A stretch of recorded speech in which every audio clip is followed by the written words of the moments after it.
భరతనా medal పుట్టారు కదా అసలు జరగల్లా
మహిళలకు 1500 మహిళకు 1500 నిరుద్యోగ వృత్తి సూపర్ 6 చంద్రబాబు సూపర్ 6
రాష్ట్ర వ్యాప్తంగా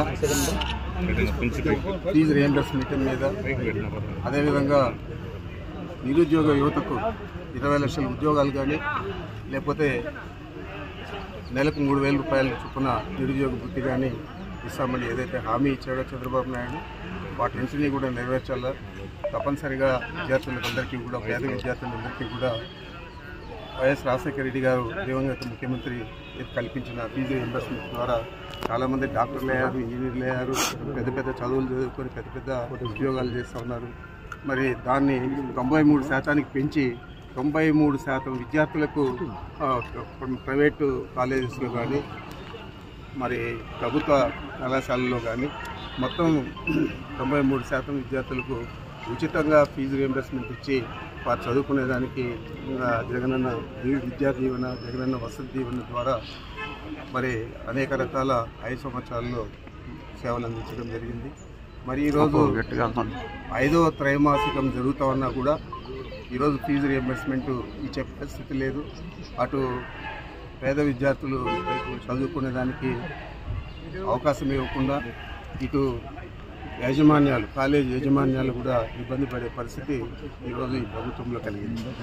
మరి దాదాపు 72,000 నిరుద్యోగ భృతి ఇప్పుడు దాకా కలుపుకుంటే ప్రతి నిరుద్యోగ యువతకు ఇవ్వాల్సిన అవసరం ఉంది. అదేవిధంగా పేద విద్యార్థులు చాలామంది ఈరోజు చదువుకునే అవకాశం లేకుండా వారు పొలాలలో పోయి వ్యవసాయం చేసుకునేదానికి కూలీలుగా పనిచేసే పరిస్థితి ఈరోజు ఏర్పడింది. ఇంత దారుణంగా జరుగుతూ ఉన్నా కూడా నిమ్మకు నీరెత్తినట్లు చంద్రబాబు నాయుడు దేన్ని కూడా పట్టించుకోకుండా ఒక కక్ష సాధింపుగా దీన్ని అంతా కూడా వ్యవహారానికి వేస్తూ ఉన్నాడు. మరి 18,000 కోట్లు దాదాపు మన విద్యా దీవెనకు, జగనన్న విద్యా దీవెనకు, జగనన్న వసతి దీవెనకు మనం ఖర్చు చేయడం జరిగింది. మొన్న డిసెంబర్ దాకా తీసుకుంటే విద్యా సంవత్సరంలో 12,809 కోట్లు విద్యా దీవెనకే ఖర్చు చేయడం జరిగింది. అదేవిధంగా ఈరోజు అమ్మఒడి లేదు, ఇంగ్లీష్ మీడియం లేదు, 3వ తరగతి నుంచినే విదేశాల్లో చదువుకునేదానికి అవకాశం కల్పించాలని ఏదైతే టోఫెల్ నిర్వహించే పరిస్థితి ఉన్నదో అది కూడా లేదు. మరి సబ్జెక్టు టీచర్స్ను కూడా రద్దు చేయడం జరిగింది.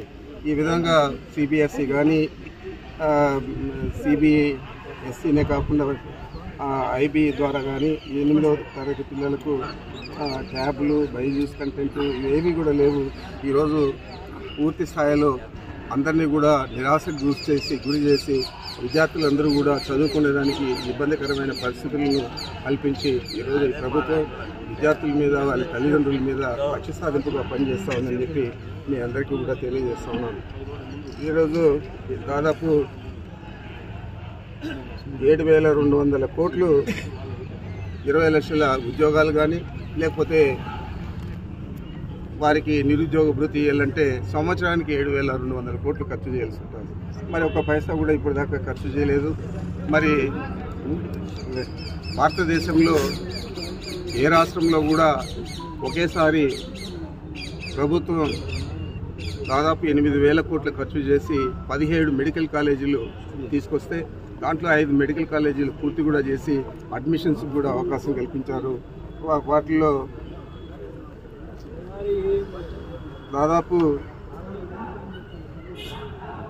17 మెడికల్ కాలేజీల్లో మనం తీసుకొస్తే 2019 నుంచి వైఎస్ఆర్ కాంగ్రెస్ పార్టీ అధికారంలోకి వచ్చేదాకా కేవలం 11 వైద్య కళాశాలలు మాత్రమే ఉన్నాయి.